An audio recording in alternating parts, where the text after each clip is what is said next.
wabarakatuh.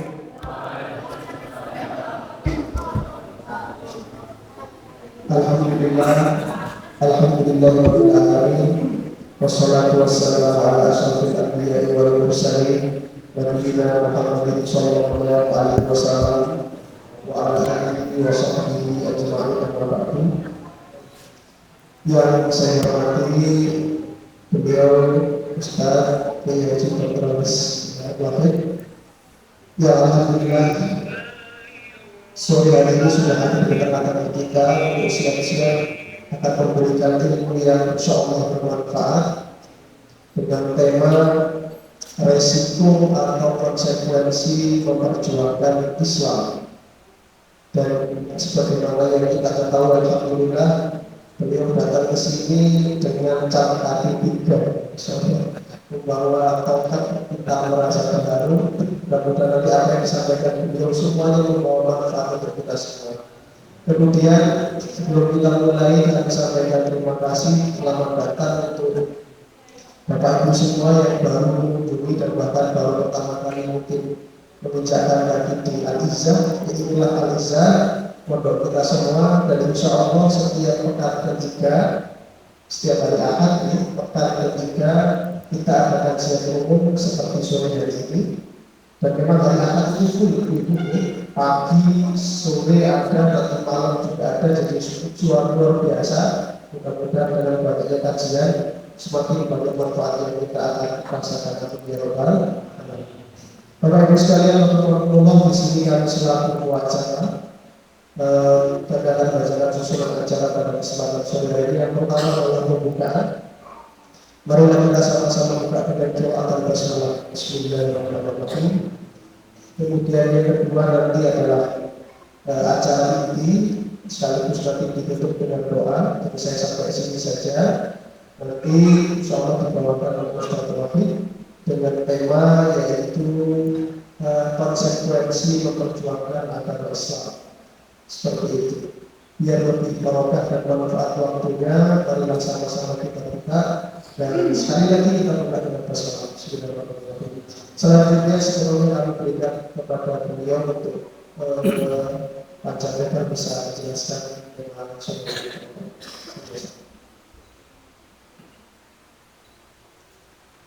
Assalamualaikum warahmatullahi wabarakatuh.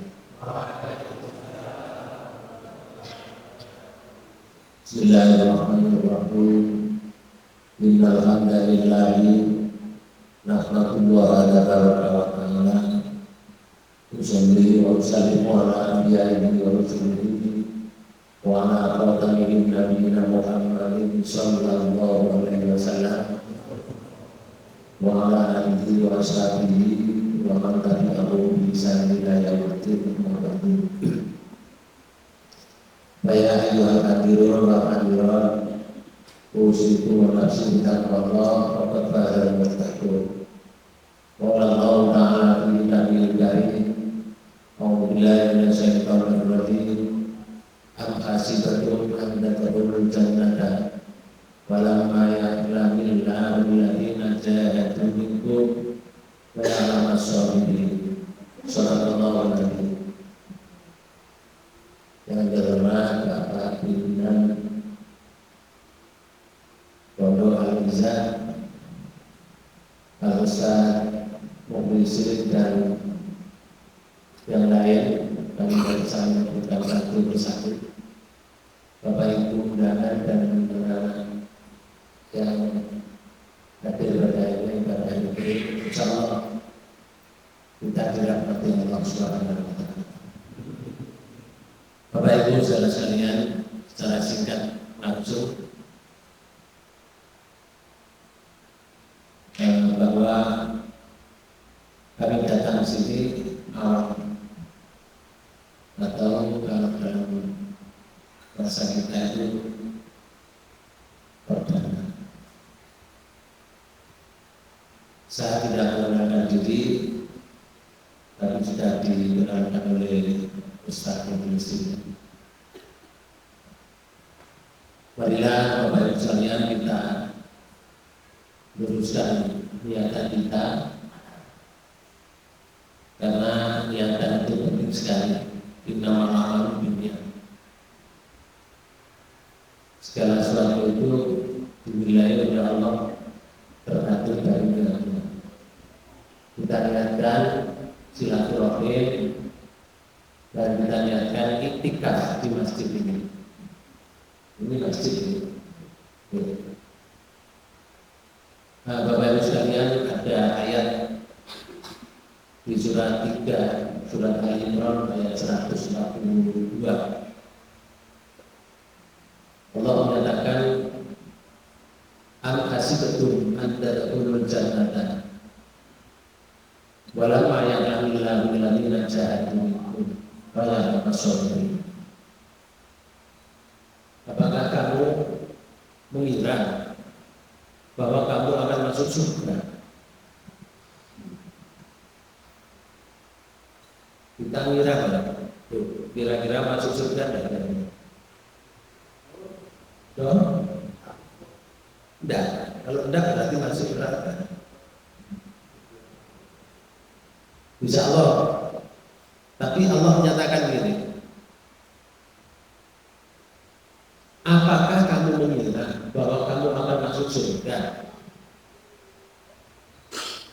Sedangkan di ayat ini disebutkan walam ya'lamullahu alladziina jahadu minkum.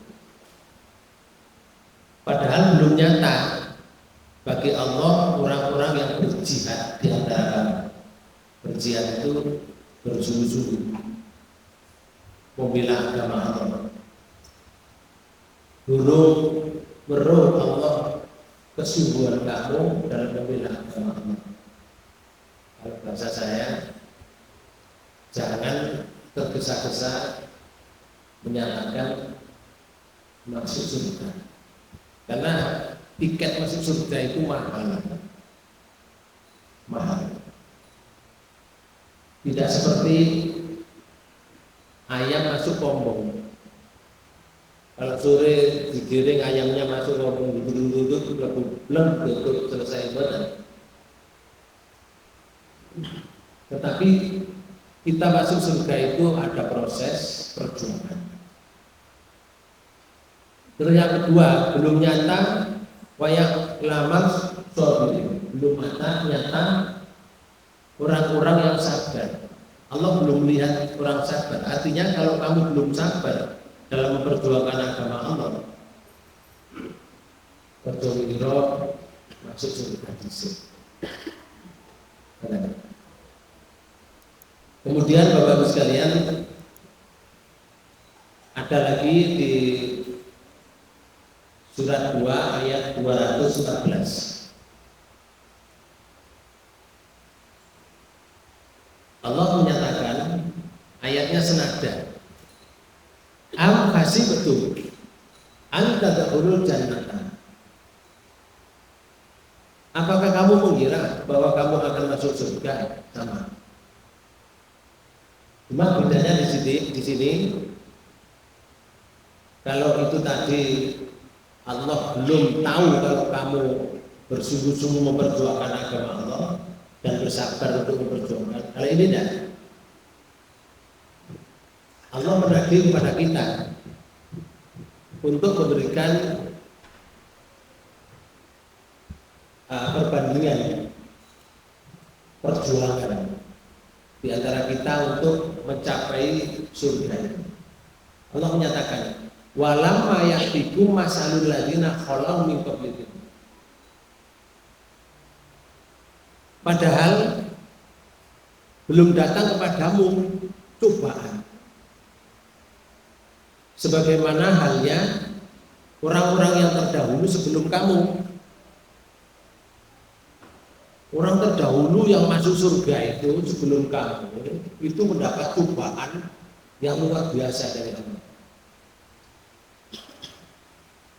Apa cobaannya? Salah satu diantaranya, ini yang pertama, masad humul baksa. Mereka ditimpa oleh malapetaka. Malapetaka itu memperjuangkan Islam, tetapi badannya atau fisiknya ini ciri untuk selamanya. Misalkan tangannya putus karena memperjuangkan Islam, atau mata ini sampai tercungkil karena memperjuangkan Islam. Mata itu lah dicungkil, tidak mati, cuma sakit, karena bukan jurusan mati. Tapi kalau leher itu yang dipotong mati. Tapi kalau mata yang diambil nggak mati, tapi sakit. Bisa saja karena bertemu dengan musuh, orang itu dianiaya dalam memperjuangkan Islam. Itu jenenge masadhul baksa.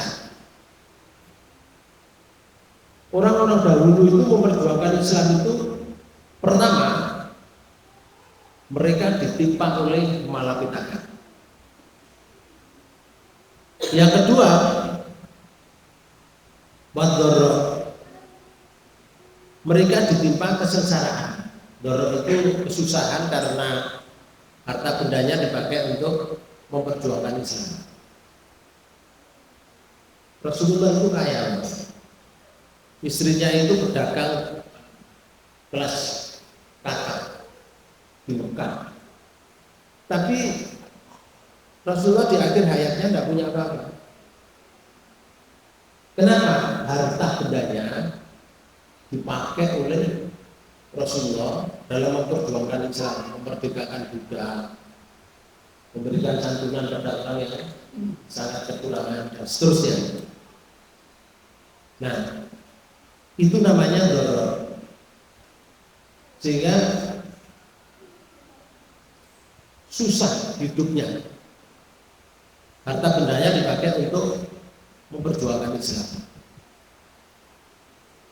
Terus yang ketiga, serta wazul zilu. Zulzilun itu goncang dengan bermacam-macam cobaan. Silih berganti Bapak misalnya. Mungkin cobaan fisik, mungkin cobaan keluarga, mungkin cobaan dengan masyarakat. Goncang, hidupnya digoncang dengan cobaan. Saya belum tahu kalau kamu memperjuangkan Islam itu dengan terkena 3 perkara. Masa dulu baksa nomor 1, nomor 2, wadoro nomor 3, wazulzil. Sehingga peristiwa di zaman Rasul itu, para sahabat itu sudah kadang-kadang keluarganya sudah mati yang memperjuangkan Islam itu, mulai dari anaknya, kadang ada suaminya yang meninggal, kadang dengan istrinya. Hatta yakuna Rasul walladzina amanu ma'ahu, sehingga Rasul itu mengucapkan, berkata, walladzina amanu ma'ahu, bersama orang-orang yang beriman tadi. Apa pertanyaan atau pernyataan mereka? Allah menyebutkan di sini, sambate wong biyen waktu memperjuangkan Islam. Mata Rasulullah. Kalau bahasa penaknya di sini, ya Allah, kapan pertolonganmu? Di ayat ini disebutkan, mata Rasulullah, kapankah datangnya pertolongan Allah? Kapan datang pertolongan Allah? Ini sudah hancur semua, harta benda sudah habis. Banyak dari pejuang yang mengikuti Rasulullah kena dorok itu kehabisan harta. Bapak-Ibu sekalian, lalu Allah menjawab di ayat ini, inna nasrallahi qarib. Sesungguhnya pertolongan Allah itu amat dekat. Bapak Ibu, dekat di sini menurut kamus Purwodarmito besar, arti dekat itu artinya pasti. Mati itu dekat lah. Mati itu pasti lah. Pasti. Diartikan oleh Allah mati itu dekat. Kiamat itu pasti tidak dekat. Sampai di ayat lain itu disebutkan, misalnya di surat 78, okay. Di surat 78 itu Allah menyatakan itu. A'udzubillahi minasyaitonir rajim. Surat An-Naba. Di ayat yang terakhir. Untuk membandingkan kalimat kita. Inna anzarnakum adzaban qariban yauma yanzurul mar'u ma qaddamat yadah wa yaqulul kafiru ya laitani kuntu turaba. Sesungguhnya kami telah memperingatkan, kami itu Allah. Memperingatkan siapa? Memperingatkan kepadamu, hai orang kafir. Jadi alamatnya kepada orang kafir. Itu diperingatkan oleh Allah. Apa peringatannya? Siksa yang dekat. Orang kafir itu Pak Bu, kalau mati dalam keadaan kafir, itu pasti kena siksa. Itu namanya siksa yang dekat. Karena itu dekat itu pasti. Kecuali kalau orang kafir itu sebelum meninggal tobat kembali kepada Allah, maka beda lagi. Tapi di sini disebutkan kafir mati dalam keadaan kafir adalah siksa yang dekat. Kapan? Pada hari manusia melihat apa yang telah diperbuat oleh kedua tangannya, yaitu hari kiamat. Masih jauh Pak Bu. Kiamat dengan sekarang ini disebut dekat, tapi masih jauh. 100 tahun belum kiamat saya kira. Tanda-tanda yang besar itu belum muncul. Salah satu diantaranya apa? Tanda besar itu keluarnya dabah dari tanah. Dabah itu binatang yang bisa berbicara dengan seluruh manusia di dunia ini. Atau Rasulullah menyatakan manakah yang lebih dahulu muncul, keluarnya matahari dari barat atau binatang dari dalam tanah itu muncul keluar. Mana yang lebih dahulu? Rasulullah tidak menyebutkan. Kemudian matahari keluar dari barat kalau pagi. Asalnya dari timur ke sana satu hari, itu nanti matahari dari barat ke sana satu hari. Rame Pak Bu, kalau matahari dari barat komentarnya rame. SCTV rame Pak Bu, TV barat. Ini komentarnya banyak. Kemudian ada apa ini penyelidikan, penelitian Bapak Ibu sekalian. Wah luar biasa. Tapi itu tanda kiamat besar. Kalau sudah matahari itu keluar dari barat, pintu tobat ditutup. Kalau pintu tobat ditutup, berarti orang waktu itu bertobat kepada Allah tidak diterima. Nah orang yang beriman sebelum itu, sebelum matahari muncul dari barat, ya yang beriman tetap beriman. Yang sholat biasa setiap hari sholat, yang tani biasa tani, yang dagang biasa tani. Terus berjalan berapa tahun? Tidak disebutkan. Allah tidak memberi kabar, Rasulullah juga tidak menyebutkan. Tidak tahu, mungkin lama, mungkin tidak lama. Tidak ada keterangan. Tapi itu tanda yang besar. Nah sekarang ini belum muncul. Berarti kayaknya disuwe kayak itu. Kiamat itu disuwe. Tapi disebutkan ada masa Rasulullah dulu adalah pada hari manusia melihat apa yang telah diperbuat oleh kedua tangannya di hari kiamat. Itu sudah diucapkan dulu zaman Rasulullah. Nah Rasulullah dengan sekarang sudah sekitar 1400 tahun. Oke. Sekarang belum kiamat. Pada waktu itu orang-orang kafir berkata, karena melihat hasil perbuatan di dunia ini akan memunculkan, mengakibatkan siksa, maka orang kafir mengatakan, ya laitani kuntu turaba, Alangkah baiknya sekiranya aku dahulu adalah tanah. Di beberapa tafsir itu disebutkan kalau hari bangkit itu kan semua dibangkitkan, mulai dari manusia, jin, malaikat, setan, iblis, ya, termasuk binatang kecil mulai dari semut sampai gajah, itu bangkit semua. Dalam sebuah hadis itu hewan yang pernah numbruk kancane ini, numbruk kancane, besok dikisos.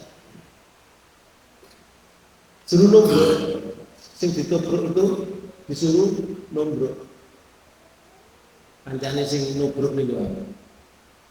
Yang tidak punya tanduk ditanduk oleh binatang yang lain, maka besok binatang itu diberi tanduk, suruh nubruk kancane yang pernah nanduk di dunia. Nah setelah itu buyar, tidak ada apa-apa. Mereka para hewan itu dijadikan tanah. Karena itu yang akan berlanjut terus, yang dihisab, dimizan sampai ke sirat itu adalah manusia dan jin. Karena itu orang kafir mengatakan, ya laitani kuntu turaba. Wahai kiranya kalau saya dulu jadi tanah seperti hewan-hewan itu, saya tidak akan mendapat hisab, katanya. Bahasa bebasnya. Ini kalimat dekat. Dekat itu artinya pasti. Nah, di ayat ini, di surat 2 ayat 214, Allah memisahkan perjuangan membela Islam. Itu disebutkan mereka itu sebelum kamu nih kita, memperjuangkan Islam itu masa dumul baksa. Ini contoh ya. Contoh. Di surat 85 ayat 4 sampai ayat 8 itu Allah menggambarkan perjuangan mereka. Yaitu Ashabul Ukhdud. Mereka pernah ketika memperjuangkan Islam dibakar.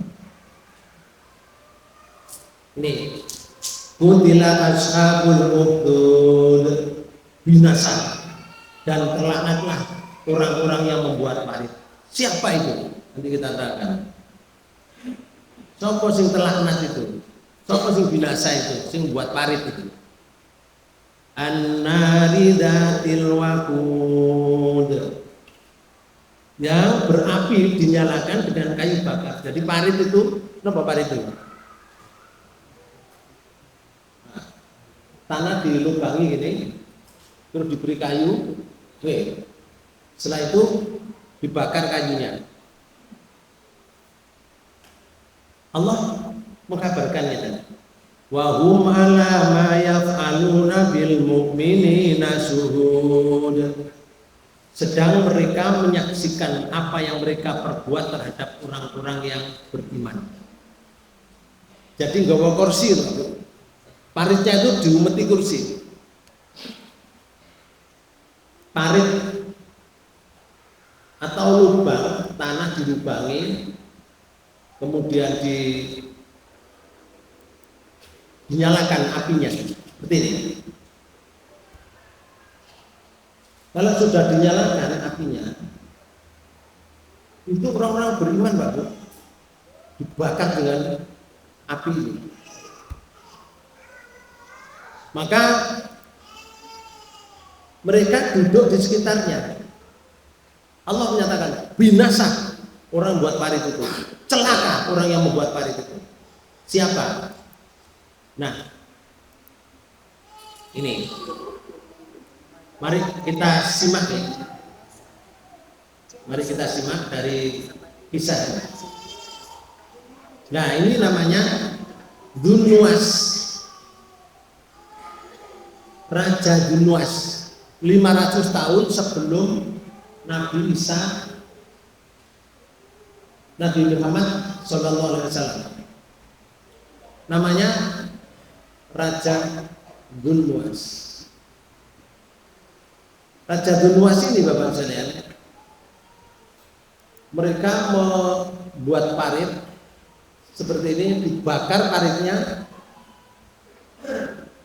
Oke,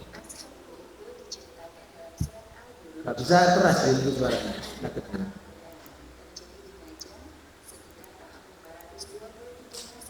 Nah, ini di daerah Najran. Oke, di daerah Najran.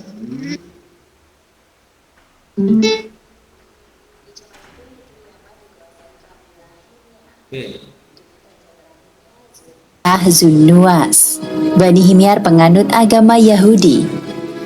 Nuwas meluaskan ekspansi wilayahnya dengan menyerang kota Najran di sebelah utara. Kota Najran didiami kaum Faimiyun, yaitu penganut ajaran tauhid Nabi Isa.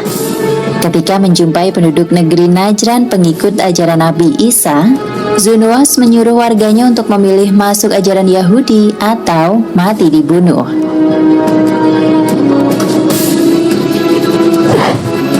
Bangsa Yahudi membenci Nabi Isa walaupun sesama satu bangsa.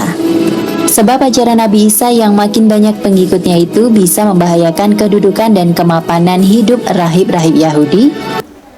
Orang Yahudi dengan orang Nasrani kalau memerangi Islam bersatu. Tetapi jika mereka sudah lepas bermusuhan, kabar ini bukan berita dari orang, tapi Allah menjelaskan dalam satu ayat, misalnya di surat 59. Ini sebutkan begini. Di ayat 14. Mereka itu la yuqatilunakum jami'an. Mereka itu tidak akan memerangi kamu dalam keadaan kamu bersatu padu. Kamu di sini umat Islam. Mereka itu orang Yahudi, orang Nasrani. Tidak akan memerangi kamu kalau kamu bersatu. Poinnya orang Islam itu bersatu.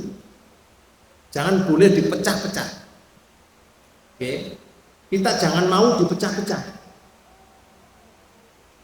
Orang tidak boleh mengandalkan sandangan.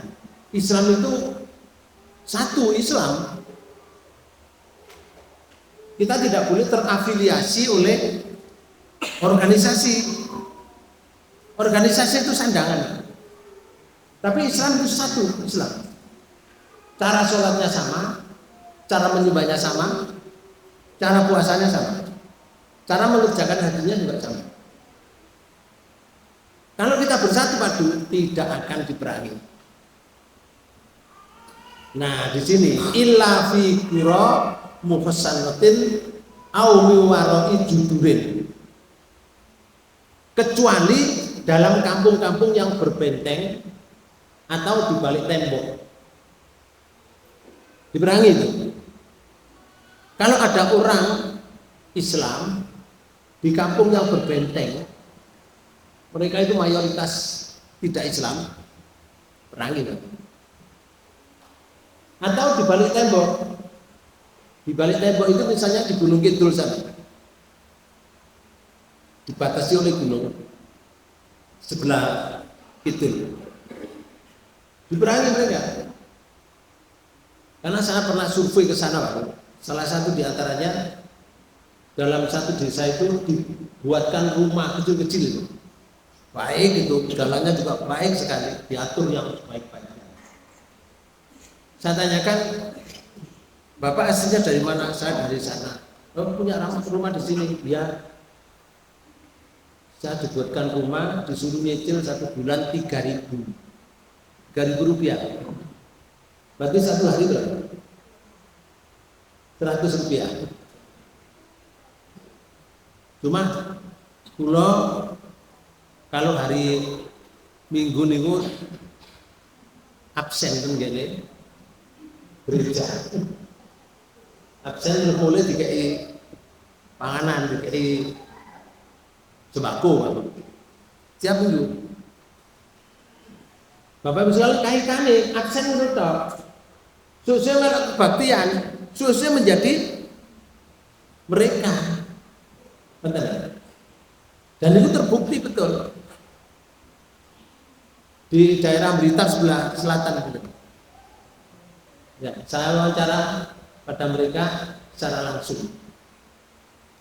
Itu namanya di balik tembok, diperangi oleh mereka. Kalau kamu bersatu, tidak akan merangi mereka. Nah, di ayat ini disebutkan permusuhan antara mereka, ba'suhum bainahum sadidun. Permusuhan antara sesama mereka, orang Yahudi dan orang Nasrani, adalah sangat hebat.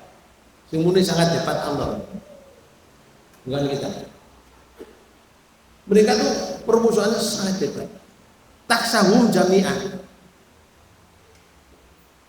Kamu kira mereka itu bersatu, wa qulubuhum shatta, sedangkan hati mereka berpecah belah. Pokoknya bersatu, makanya memerangi Islam bersatu, wong Yahudi, wong Nasrani bersatu. Tapi kalau tidak memerangi Islam, mereka berpecah belah hatinya. Itu berita dari ayat. Berita itu kalau datangnya dari Al-Quran, itu pasti benar. Nah, ini orang-orang Yahudi, para rahib-rahibnya, mereka memusuhi Islam 500 tahun Masehi sebelum Rasulullah. Nah, yang tunduk pada penguasa Romawi. Rohib-rohib Yahudi menghasut warga Palestina dan penguasa Romawi untuk memusuhi Nabi Isa dengan tuduhan makar, ingin menjadi raja bangsa Israel. Maka Nabi Isa dan pengikutnya dikejar-kejar hingga hidup dalam persembunyian atau lari ke penjuru dunia lain. Apalagi dalam konsili Nisea tahun 325 Masehi, kelompok Trinitas pimpinan pendeta Arius menguasai forum membungkam kelompok Tauhid pimpinan pendeta Anastasius. Keputusan konsili ini membawa akibat pemusnahan ajaran Tauhid versi Nabi Isa. Rupanya dendam politik dan sejarah ini menjadi turun-temurun ratusan tahun hingga ke diri Zunuas. Dia memaksa warga Najran masuk agama Yahudi. Jika menolak, mereka ditangkapi dengan tuduhan makar, membangkang perintah raja. itu alasannya, Pak. Kalau nggak ngikuti agamanya, berarti buat makar. Tangkap semua, tangkap. Ditangkap karena perintah raja.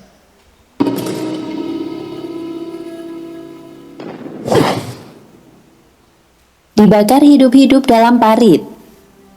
Dalam buku Sirah Ibnu Hisham diceritakan, warga Najran lebih memilih mati daripada meninggalkan ajaran Tauhid Nabi Isa, lantas menjadi Yahudi. Terjadilah penangkapan besar-besaran terhadap rakyat. Mereka yang melawan langsung dibunuh dan dicincang. Penduduk yang ditangkap hidup-hidup menjadi tawanan. Kemudian Zunuas memerintahkan pasukannya menggali parit panjang diisi dengan api menyala-nyala. Para tawanan terdiri lelaki, perempuan, dewasa dan anak-anak dibariskan di pinggir parit berapi itu. Mereka dimasukkan ke dalam api mereka yang tidak mengikuti ajaran yang dibawa oleh raja namanya Zunuas. Bapak Ibu sekalian, tapi pada akhirnya Zunuas ini dihancurkan oleh Allah. Dihancurkan, kemudian sampai daerah itu dikuasai oleh Raja Abroha. Raja namanya Abraha. Nah, Bapak Ibu sekalian, ayat ini menyatakan di ayat 8, wa ma naqamu minhum illa ayyuminu billahil azizil hamid. Dan mereka tidak menyiksa orang-orang mukmin itu. Orang mukmin itu enggak disiksa karena apa? Enggak. Mereka disiksa itu karena orang-orang mukmin itu beriman kepada Allah yang Maha Perkasa lagi Maha Terpuji. Jadi nggak ada salahnya Pak Bu. Hanyalah orang Islam yang taat Islamnya, memperjuangkan Islamnya, tidak ada salahnya dengan raja, tapi dibunuh dengan dibakar di atas parit yang diberi api tadi, disaksikan oleh mereka di pinggirnya parit itu, menyaksikan mereka yang dibakar. Yang dibakar yang mati syahid Pak. Tapi Dunwas akhirnya juga dibunuh, diperangi. Ya. Ada riwayat sampai pembunuhan Dunwas itu tidak cukup dibunuh, tetapi tragis Bapak Ibu. Sampai disebutkan yang lain itu badannya dipotong-potong. Nah, Bapak Ibu sekalian, lalu orang-orang yang beriman belum memperjuangkan agama Islam dengan baik, jangan berpikir akan masuk surga sebelum perjuangan seperti bapak-bapakmu, mbahmu dulu sebelum kamu itu perjuangan Islam seperti itu. Tapi bukan berarti gini, wah kapan ya aku dibakar, betul nggak? Bukan. Oh saya mau perjuangkan Islam, kapan ya saya dibakar? Betul? Tidak seperti itu. Karena beda waktu, beda masa. Kalau waktu dulu seperti itu, masanya seperti itu. Kalau sekarang metodenya sudah berbeda, metode dakwanya sudah berbeda, maka tidak akan seperti raja yang zalim tadi, Dunwas. Itu dikatakan oleh Allah, binasa dunia akhirat. Termasuk Presiden Turki, tapi di abad-abad 20 ini. Presiden Turki itu namanya Mustafa Kemal Atatürk. Bukan Mustafa Kemal Pasha, itu Bupati Mojokerto. Dihukum ya ini ya. Mustafa Kemal Atatürk. Itu menghapus ajaran Islam, Bapak. Diganti dengan ajaran jahiliyah. Dia berkuasa sekian tahun, tahun 1938 berarti akan merdeka Indonesia. Tahun 1938 Mustafa Kemal Atatürk itu diberi oleh Allah sakit gatal asalnya, sehingga tidak bisa perbaiki, tidak bisa ditambani, diobati tidak bisa. Kemudian diberi penyakit di dalam hati, di dalam badannya ini penyakit yang sangat parah, sampai badannya membusuk. Badannya itu membusuk, tapi gak mati. Dibuat oleh Allah seperti itu. Akhirnya pada akhirnya mati Mustafa Kemal Atatürk. Setelah mati, orang kaum muslimin waktu itu tidak mau merawat jenazahnya Mustafa ini. Adiknya Mustafa datang ke ulama merayu-rayu agar supaya mas atau kakaknya itu dirawat sebagaimana orang-orang yang mati. Akhirnya terpaksa dirawat Bapak Ibu sekalian. Nah, setelah itu dibawa ke kuburan. Nah, setelah di kuburan, mayat begitu dimasukkan ke lubang, apa? Nggak, lubang yang lahat. Begitu dimasukkan mencolot ke atas, Bapak. Mayatnya mencolot. Bukan mayatnya mencolot dewe badan. Mendal begitu. Dimasukkan lagi, mendal lagi. Orang-orang bingung, lupa seperti ini. Menakutkan. Akhirnya tidak dikubur. Tanah itu tidak mau menerima dia. Mustafa Kemal Atatürk. Akhirnya ada yang punya ide, ini aja. Sekarang tidak dikubur, tapi dicepitkan batu di atas tanah supaya tidak mumbul. Akhirnya di Turki sana, Pak Bu, di Turki dibuatkan batu itu dipecah, bobotnya 41 ton. Untuk jepit Mustafa Kemal Atatürk sampai sekarang. Sehingga kalau orang itu datang ke kuburannya harus pakai masker. Terus maskernya disemprot minyak wangi, gak kuat baunya, busuk. Itu tahun 1938 sampai sekarang. Begitu masuk di ruangan kuburan itu, udah baunya luar biasa. Mbak Titi Wan itu komentar, gak kuat saya masuk ke sana. Nah itu masih di dunia. Bagaimana nanti di akhirat? Dan ini masa-masa yang dekat dengan kita, tahun 38. Bapak Ibu sekalian, maka dakwah Rasulullah itu di Mekah pertama dengan sir, dari rumah ke rumah, dari rumah ke rumah. Setelah turun surat 26 ayat 214, wa anzir ashiratakal aqrabin, ya Rasul, berilah peringatan kepada kerabat-kerabatmu yang dekat. Jadi Rasul dakwah di Mekah itu baru sing masuk Islam pertama ya bojone Khadijah.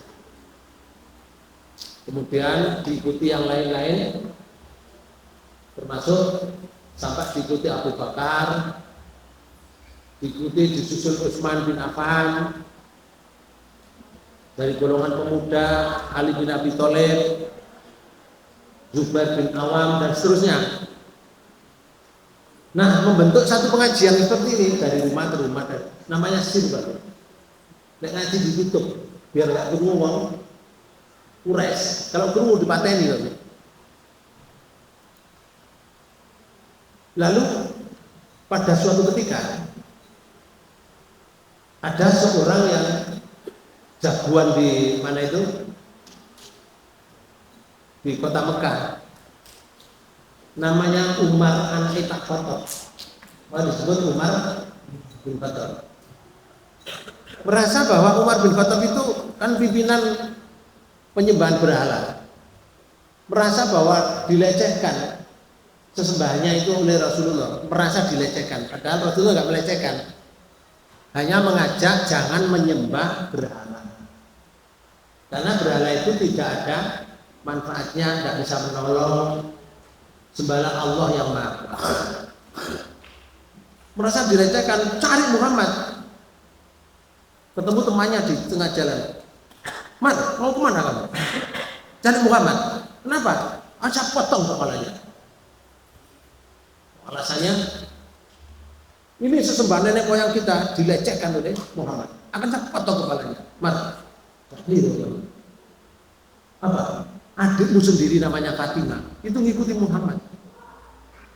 Baru di situ Pak Bu, Umar bin Khattab ini beralih. Loh, dari kalangan keluarga saya ikut Muhammad, kok aku kan bunuh Muhammad?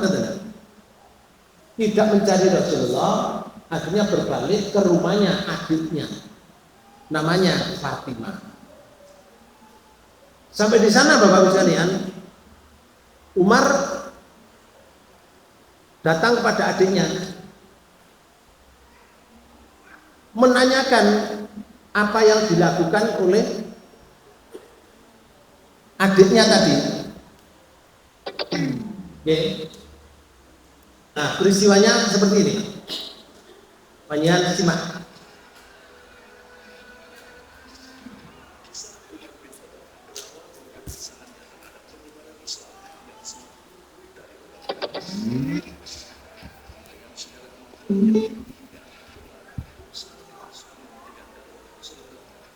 Nah, Umar itu juga menyiksa agar kembali pada kepercayaan jahiliyah. Menyiksa orang-orang Muslim, termasuk Habab. Itu disiksa. Yang disiksa itu maksudnya gitu, supaya kembali ke agama nenek moyang. Dulu pernah terjadi semacam itu. Hingga akhirnya ia bertekad membunuh Rasulullah Sallallahu Alaihi Wasallam. Ia menghunus pedang mencari keberadaan Muhammad yang dianggap sebagai orang yang merusak tatanan hidup masyarakat Mekah. أمر أهلك يا عمر قبل أن تقيم أمر غيرهم من تقصد طهرك وأختك. Namun tingkat kekafiran tertinggi inilah yang justru mengubah jalan hidupnya. Umar mendapati adiknya, Fatimah, dan suaminya Nih, Fatimah dan suaminya menurut Islam. Diajarkan, ditugaskan salah seorang Habab Al-Arad itu ditugaskan ajari adiknya Umar itu. Di rumah ini, Pak. Nah, memeluk Islam. Dengan segala kemarahannya, ia datang ke rumah sang adik yang tengah belajar Al-Quran dari seorang sahabat Nabi. أخي عمر ما جاء إلا للشر. اختبئ يا خباب، اختبئ هناك في الأعلى بسرعة. ما لكم لا تفتحون؟ افتحوا وإلا كسرت بابكم عليكم. أهلا عمر. jadi adiknya ini begitu Umar masuk rumahnya tanda. أخي عمر إليك. Wahai Umar kakakku, beraninya kamu menganut agama baru, kata Umar. عني أيتها الصابئة، سترين مني ما تكرهين. ويحك يا عمر ماذا فعلنا لك؟ أعطني هذه الصحيفة التي سمعتكم تقرؤون فيها آنفا. اغسل يديك إذن، القرآن الكريم لا يمسه إلا المطهرون وأنت نجس على الشرك. Umar minta, apa yang kamu baca tadi? Lampiran, tulisan Al-Quran. Kata adiknya, suaminya adiknya ini, kamu tidak boleh menyentuh. Kalau kamu kepingin menyentuh, mandi dulu. Pak, Bu, Umar itu marah, dalam keadaan marah. Disuruh mandi, lo mandi. Juga wae dhewe marah terus disuguhi wedak ngono. Dia ombe kok diguak ngene. Umar enggak, mandilah dulu kalau kamu ingin tahu gini. Karena Al-Quran tidak akan disentuh ilal mutahhar. Kamu najis, kamu masih syirik. Umar berangkat mandi. Setelah mandi, dah, aku mandi, sudah selesai. 3-0. فاغتسل. أغتسل ولم لا أفعل. Untayan Al-Quran dan makna yang terkandung di dalamnya membuat dirinya tertegun dan langsung memutuskan untuk menemui sendiri Rasulullah Sallallahu Alaihi Wasallam. Nah, ketika membaca lampiran itu, Pak, di surat 20, di ayat 1 sampai ayat 20, Toha, ma anzalna alaikal qur'ana litasqa. Toha itu artinya Toha. Allah tahu, yang Maha tahu. Ma anzalna alaikal qur'ana litasqa. Umar walaupun nggak pernah ngaji, Pak, begitu diberi lampiran itu lancar ngajinya, lancar. Lewat dewe belajar ngaji sih. Kalau Umar enggak, langsung lancar. Toha ma anzalna alaikal qur'ana litasqa. Illa tadzkiratan liman yakhsha, lancar kadang belajar ini batak. Kalau dulu yang seumur-umur saya atau di atas saya itu ketika baca Quran itu diajari alif, fatkaten an, alif, kasraten in, alif, domaten un, an, in, un, sewui lah enggak iso-iso. Saya kira enggak. Jam itu dunia berbeda. Dan Umar mengerti tanpa diartikan. Karena Umar orang Arab, gitu loh. Ini bahasa Arab, sehingga Umar paham dengan artinya. Kalau kita kan ma anzalna alaikal qur'ana litasqa, artinya benar lah. Tidak sendiri. Soalnya dengan tenor.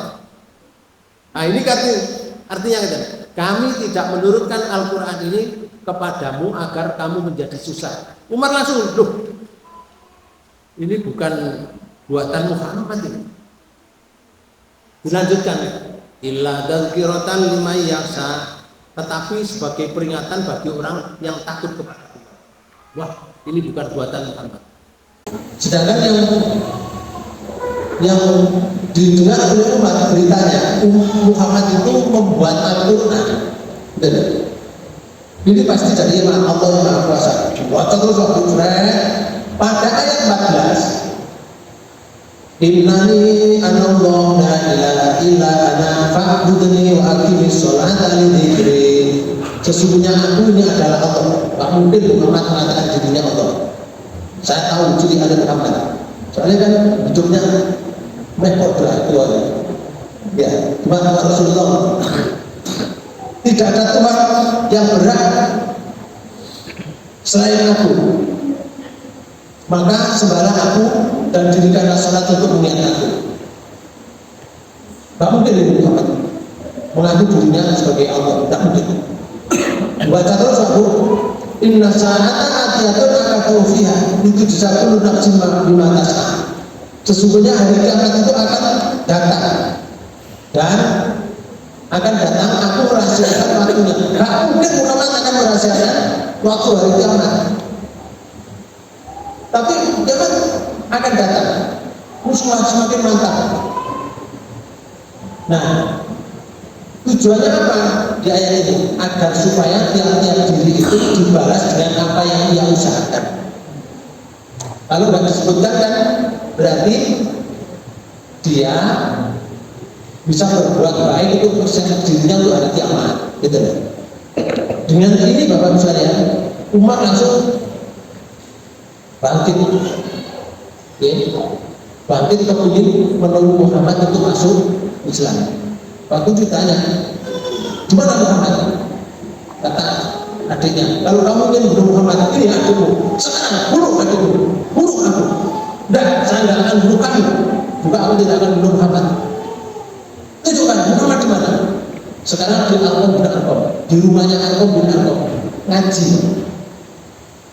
Nah, begitu ngaji, Rasulullah di sini misalnya pintunya ditutup, panggil umat lah, umat tangannya waktu belum Islam, belum salah. Ditutup pintunya, sampai itu. Wah, umat di kampung menuju, waduh kiamat teman dan umat. Oh bedah ya, kiamat teman dan umat. Oh beli duit-duit, lalu orangnya akeh, boleh jadi ada apa?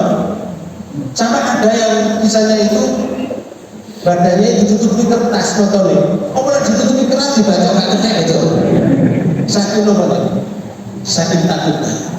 Bapak Ibu sekalian, akhirnya Rasulullah menyatakan, silakan disuruh masuk, barangkali ada hikmahnya.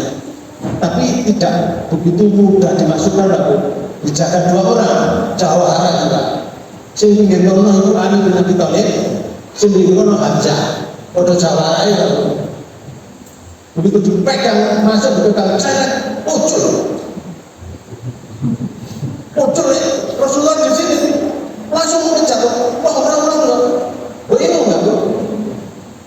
Waduh, dibunuh Muhammad. Ternyata tidak. Pedang yang dijatuhkan Muhammad dirangkul. Muhammad, asyhadu an la ilaha illallah wa asyhadu annaka ya Muhammad Rasulullah. Saya bersaksi di Tuhan selain Allah dan aku bersaksi engkau adalah utusan Allah. Oh, sing dari ukur suaranya gimana? Takbir, Allahu Akbar, Allahu Akbar. Nah, Bapak Ibu sekalian, dalam kisahnya itu sampai Umar pada hari itu digiring ya ke tempat penyembahan, ngomongkan Umar, teman-teman saudara sekalian, hari ini saya masuk Islam. Langsung digerutu kalau orang-orang yang menyembah itu teman-temannya, karena Jawa Haram ditekuk siji tiba, tekuk mana siji tiba, siji puluh lain ya. Takut karena Jawa Haram dan seterusnya. Pada suatu ketika Umar mengikuti kajian rutin kemana-mana. Nah, mengikuti kajian rutin. Dirasakan oleh Umar yang disampaikan Rasulullah ini benar dan disalahkan. Tapi kok gak banyak dari rumah ke rumah. Akhirnya Umar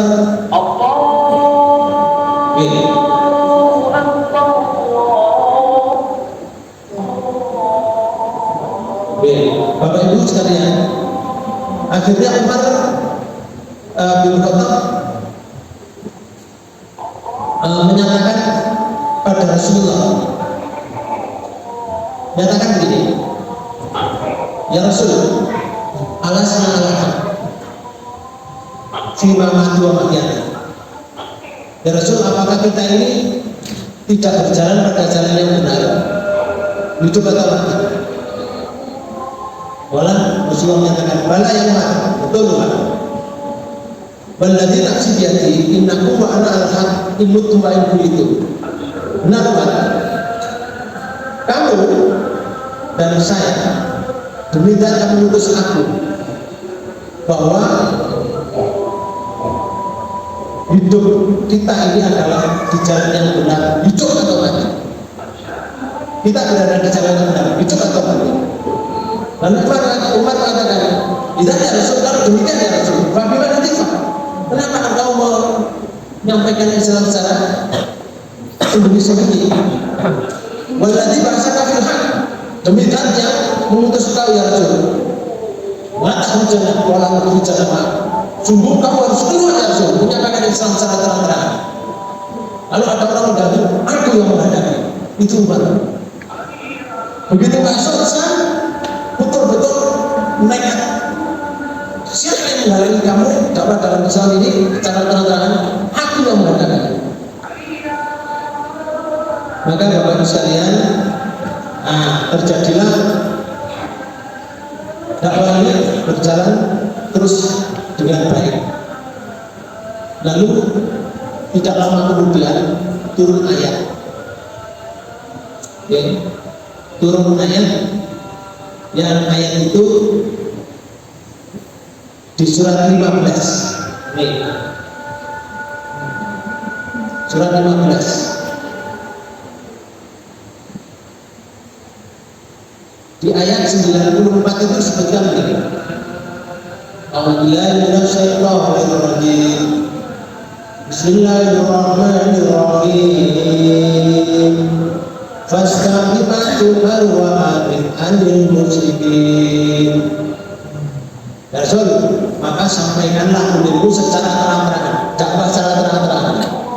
Tadi sembunyi-sembunyi. Saiki sampaikan Islam secara terang-terangan ya Rasul. Segala apa yang diperintahkan kepadamu dan berpalinglah dari orang-orang musyrik. Ini sudah petanda. Rasulullah disuruh menyampaikan terang-terangan, tapi disuruh berpaling dari orang musyrik. Wah, ini bahaya ini. Tapi karena perintah Allah perlu dilaksanakan oleh Rasulullah terang-terangan. Betul reaksi orang Quraisy. Apa reaksinya? Yang mengikuti Rasulullah dibunuh. Orang yang pertama kali dilihat oleh Rasulullah meninggal atau mati dibunuh mereka adalah keluarga Yasir. Pak Yasirnya karo bojone Pak Yasir. Nah, Pak Yasir itu menurut sejarah itu di kaki kanan dengan tangan kanan ditarik unta, kaki kiri dengan tangan kiri ditarik kuda. Suruh kembalilah kamu ke agama nenek moyang. Yasir tetap mengatakan Allah Tuhan saya adalah Allah Tuhan saya. Dibaca balik-balik gak mau.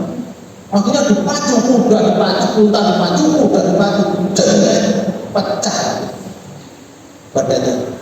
Saksikan Rasul sakit pertama. Ujungnya Yasir jadi